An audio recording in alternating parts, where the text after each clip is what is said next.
Olá, pessoal, sejam bem-vindos à aula 1, parte 2. Como eu disse no fim da aula passada, eu preferi separar, né? Eu optei por separar essa aula em duas partes para vocês não ficarem com uma gama enorme de informações. E agora eu vou falar sobre uma questão super importante, que é o que pode ser considerado como rendimento, né?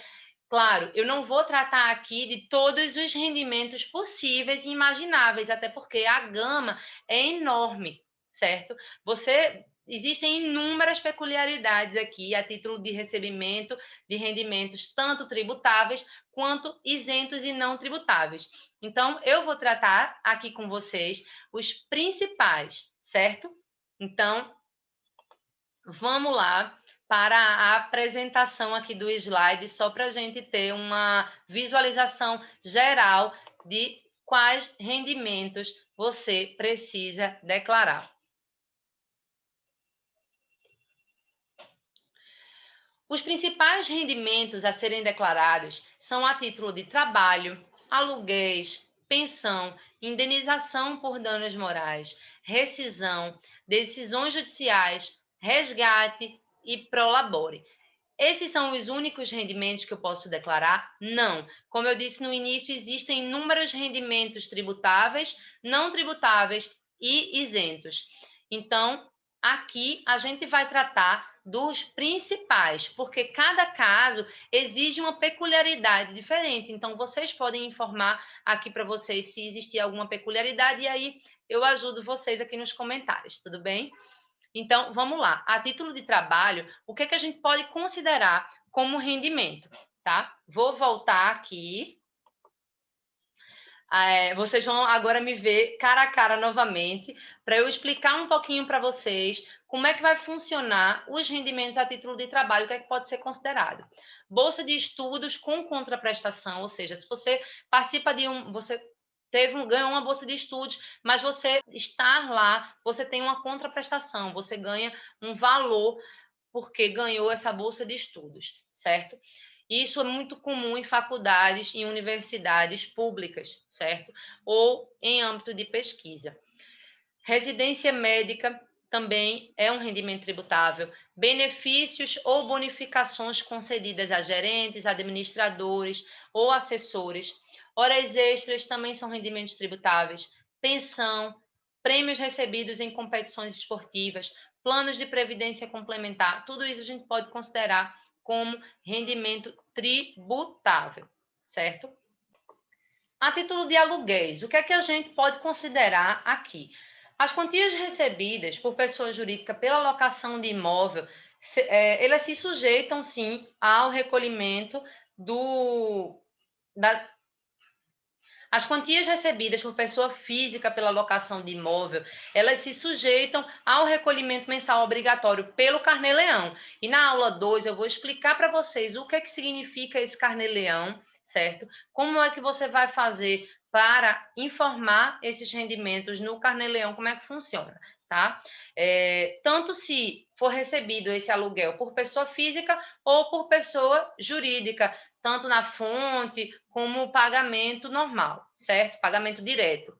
E também se sujeitam ao ajuste da declaração anual, né? Se sujeitam à declaração do imposto de renda.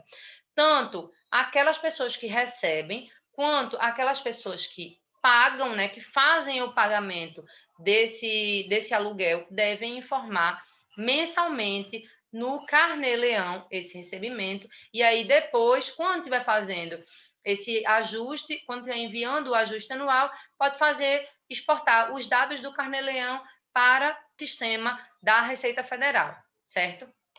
A título de pensão, o rendimento recebido também está sujeito ao recolhimento mensal por meio do Carnê-Leão, né? E também à declaração de ajuste anual. Porém, aqui eu tenho um detalhe para falar para vocês, um detalhe muito importante. O contribuinte desse imposto, certo? O contribuinte do imposto referente à pensão é o próprio beneficiário da pensão. Então, quem recebe essa pensão é que vai informar no seu CPF o Carnê-Leão, certo? Não é no CPF de responsável, de tutor, mãe, pai, avô, certo? Vai ser informado no Carnê-Leão pelo CPF do próprio beneficiário, tá? Isso pode gerar uma inconsistência enorme de você ter que retificar, inclusive, o DARF para poder não receber uma multa, tá? Não é o caso de sonegação, mas é o caso de inconsistência de informações, que podem ser passível de multa também. A título de indenização por danos morais, apesar de não ser um rendimento tributável, eu quis trazer para vocês porque é um rendimento muito importante e muita gente desconhece desse benefício, porque as indenizações por danos morais, elas não são tributadas pelo imposto de renda na fonte nem na declaração de ajuste anual, seja ela paga por pessoa física ou por pessoa jurídica, em virtude de acordo ou decisão judicial. E aí, tanto a fonte pagadora está desobrigada de reter esse tributo, né? Não vai constituir para ela respectivo crédito tributário, quanto para a pessoa física que recebe essa indenização por dano moral, também não vai precisar pagar imposto sobre esse valor. Sobre rescisão de trabalho. O que é que eu tenho para tratar aqui com vocês? Rapidamente, porque é uma questão que ainda é muito discutida, porque vai depender do que está disposto na lei trabalhista, ou por desídio coletivo ou convenção trabalhista que foi homologada na Justiça do Trabalho. Mas, a grosso modo, as rescisões de trabalho são também isentas de imposto de renda, ou seja, todas as indenizações pagas por demissão ou rescisão de contrato de trabalho, apesar de se sujeitar à declaração de ajuste anual, são isentas, tá?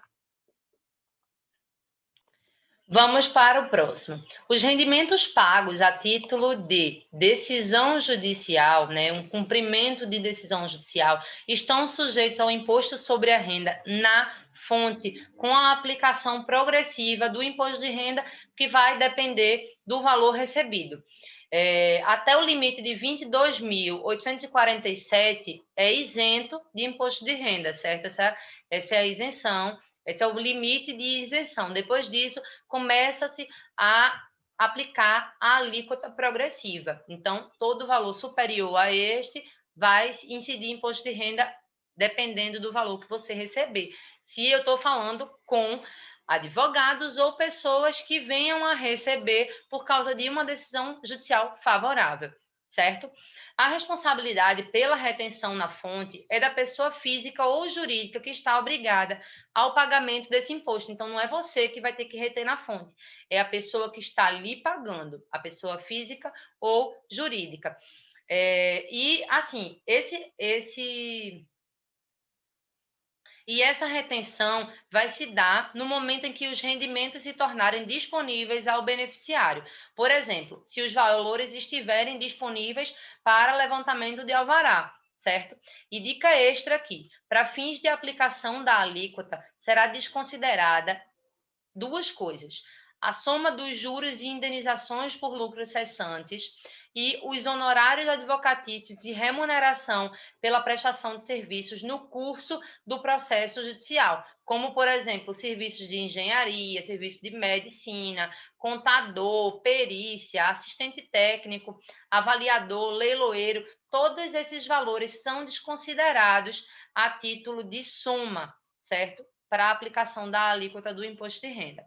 Então, isso aqui é bem interessante. Se vocês, porventura, receberem algum rendimento a título de cumprimento de decisão judicial, eu indico que vocês voltem aqui nessa aula para poder rever aqui essas somas que devem ser consideradas no cálculo total, porque isso, por vezes, infelizmente, não é desconsiderado pelo banco que está fazendo o pagamento desses valores.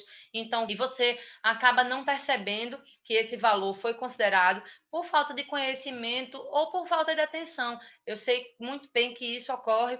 Então, se for o seu caso de ter recebido ano passado algum valor em cumprimento de decisão judicial. Volta aqui nessa aula que você não vai se arrepender e não vai se arrepender de fazer o cálculo para desconsiderar esses valores aqui a título de juros, indenização e honorários ou alguma remuneração de prestação de serviços feitas em decorrência do processo e no curso do processo judicial, tá certo?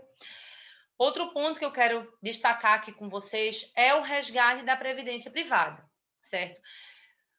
O resgate das contribuições parciais ou totais em virtude de desligamento de participante do plano de previdência, né, que são os benefícios de alguma entidade, tanto privada quanto pública, elas se sujeitam à incidência do imposto de renda na fonte sobre uma alíquota de 15%, calculado sobre os valores do resgate, né? O valor que você vai resgatar vai incidir a alíquota de 15% sobre esse valor.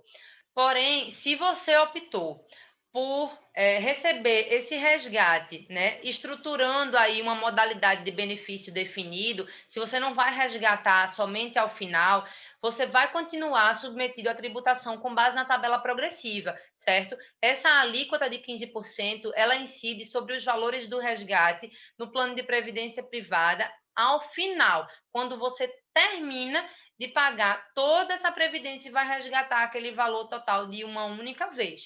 Então, existem peculiaridades aqui, nesse caso da previdência, que devem ser atentadas ao final. E o último rendimento que eu tenho para falar aqui com vocês hoje, nessa primeira aula, para a gente fechar com chave de ouro, é o Prolabore. O Prolabore, ele é uma remuneração paga aos sócios de determinada empresa ou organização pelos serviços prestados, certo? À própria empresa. E aí se sujeita à incidência do imposto de renda na fonte e na declaração do ajuste. Então, sim, você precisa declarar esse Prolabore.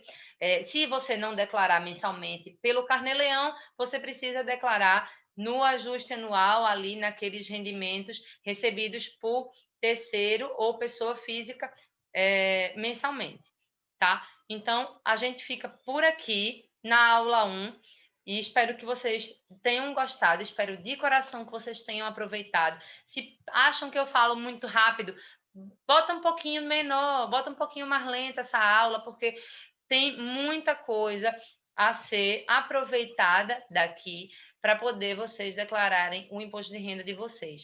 Não se esqueçam que vocês podem assistir essa aula quantas vezes você quiser, porque vai ficar disponível para vocês pelo prazo aí que eu estipulei inicialmente, tá? Então, qualquer dúvida ou questionamento é só mandar aqui embaixo nos comentários que eu vou responder o mais rápido possível, tá bom? Então, até a aula 2.